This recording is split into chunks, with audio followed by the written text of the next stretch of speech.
We're here with TNT national athlete Kai Selvon, who recently launched a book this week. Kai, welcome to the show. Thank you very much for being here. Fit for the Fight. Tell me about Fit for the Fight. Fit for the Fight, the title came about because of the experiences that I've been through. So fit for implies that one has to be prepared. And in the book, I used my experiences as my training ground, which was my preparation. So that's where the title came about. What inspired you to write a book at such a young age? I've seen way too many individuals give up on their dreams and goals because of constant obstacles and adversities. Oftentimes, people who really know my story have asked, Kai, how come you still doing this after all that you've been through?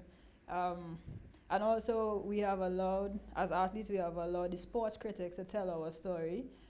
We live in a culture now that they think obtaining a medal is the only benchmark for success, when in reality, for an athlete, being able to overcome adversity time after time and once they give 110% every time, that in itself is a success for an athlete, not necessarily a medal. Yeah, in the contents of this book, what would readers find?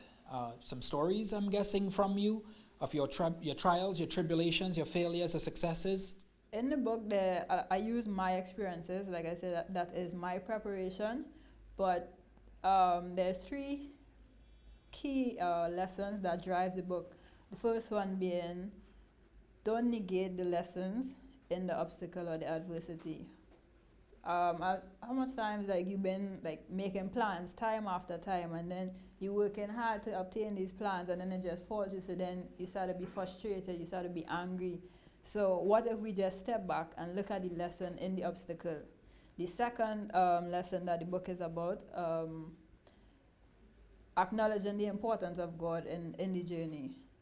For instance, let's say you're exercising or you're doing a chore. When you have a company, it makes it much easier or it goes by faster. So why not have someone who knows the end before the beginning? Someone who could give you what you need. He said, I am the I am. So he would be able to, whether it's hope, strength, he will be there for you. And thirdly, thoughts become things if not interrupted. And what I mean by that, sometimes people would give negative thoughts about you, and that lingers. You don't think it affects you, but when it comes to the time when you actually have to do, let's say I tell you I'm going to jump over a table on Monday, and you said, nah, you can't do that, you're not strong enough.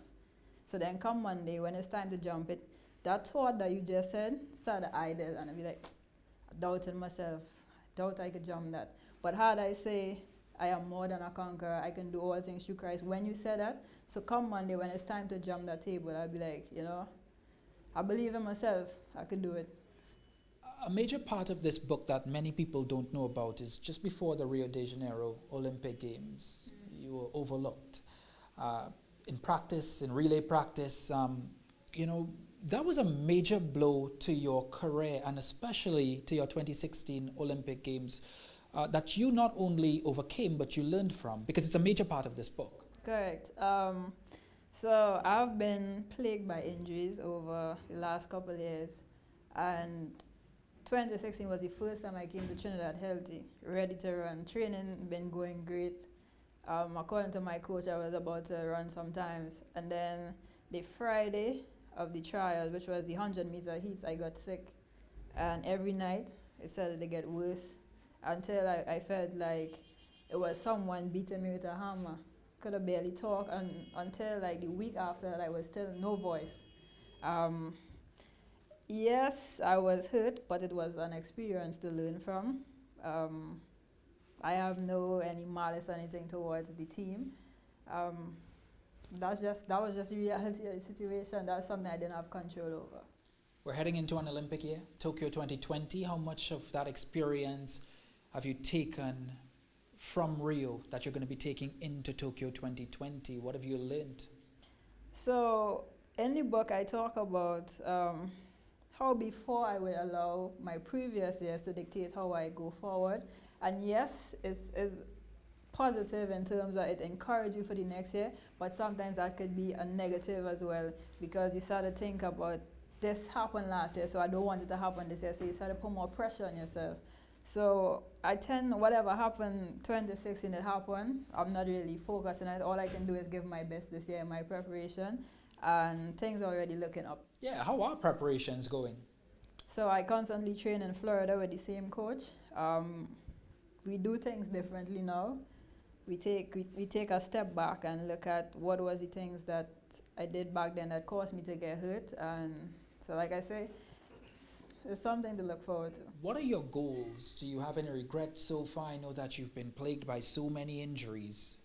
What are your goals now? Have you reset your goals? Has Kai Selvon reset where she and refocused where she'd like to take her career? I'm just trusting God to direct my path. I am a strong believer, and I believe that He said, "Seek ye first the kingdom of God, and all things shall be added." I believe that whatever His plan for me, whether it's not what I want, is going to happen. So I just allow Him to use me, and whatever it is, I'm happy with it. Let's talk about that. Let's talk a little bit about your spiritual life. You, in this book, has a heavy dose of spirituality in it. Yeah. That has played a remarkable amount of support in your career. How has your spirituality helped you in your career? So I've always said I'm not perfect, I'm progressive.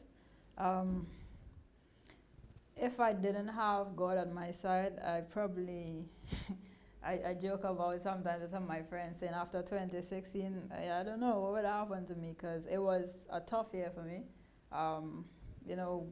Knowing how hard I worked, and know that was the first time in so long that I was so healthy, and my expectations, I got so disappointed in myself where it was rough. So if it wasn't for God, I don't think I would even be back trying to go to Olympics 2020. He was the one that gave me the strength and the encouragement. When you look back at 2016, could that have potentially ended your career there if you hadn't taken steps to really not only physically but mentally reset and refocus? That was a really bad year for you. It was. People don't know how hard it is for an athlete when you go to injury or injuries, just to get the energy every time to go through the therapy or to rebel, Like I say, if it wasn't for God and my family, I don't know. I probably would have stopped running track. I actually, even after this year, I had injuries again, and I actually told my brothers and my mom that I was done with track. But after talking to them and talking to my coach, I decided to come back, and like I said, we take a different approach. I'm still positive. I'm still going to give 110%, and we'll see how it goes. You're a national athlete, Kai. You see everything that is going on at Trinidad and Tobago, track and field level, athletics level, specifically track and field. What do you make of it all? Are you happy with where you are at representing this country? There are so many athletes out there that are disingenuous, that are disgruntled, that are not happy. Right. What is Kai Selvon thinking? People don't know what we go through. I think that it could be better for especially the ones coming up in regards of the support and the funding, because being, especially as a professional athlete, it's hard if you don't have the finances. So in that aspect, I think it could be better. But that's why this book was created, to motivate the younger ones as well, that if I could get through it, they too can. Where are you mentally? How mentally prepared are you for the Olympic Games next year? We can talk about physical preparation. We could talk about you getting over your injuries, but it takes a real mental fitness to enter an Olympic Games. Correct. I have had a psychologist working with me.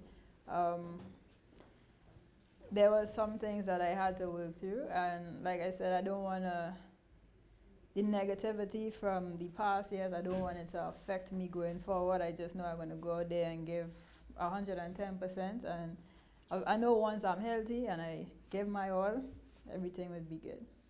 Kai, in your book you write about 2016 and besides the injuries just being sort of sidestepped and pushed aside.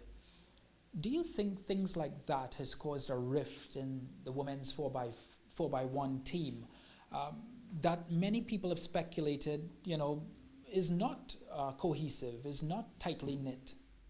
I wouldn't say that they not cohesive. I mean, there was just that experience or that situation that, of course, caused some rift, but we all over it. I've spoken to them all a couple years ago, and I told them, it's all good. Is all good ahead of Tokyo 2020 with the women's 4x1 team? Yeah, and I look forward to competing with them and representing Trinidad and Tobago. You're back home here in Trinidad and Tobago. For how long, and how are you going to plan on enjoying it? I mean, you have a strict diet, you have a strict routine and training. You're back home. What does it feel like to be back home? It's great to be around my family and the support system, especially knowing that I'm so underestimated, and I think some people have basically thrown me off the burner. But having them at my back and the encouragement, I think I'm good. I'm good with just spending time with them. Kai Selvon, welcome back home, and thank you very much for this interview. I really appreciate it. Thank you for having me. It's a pleasure.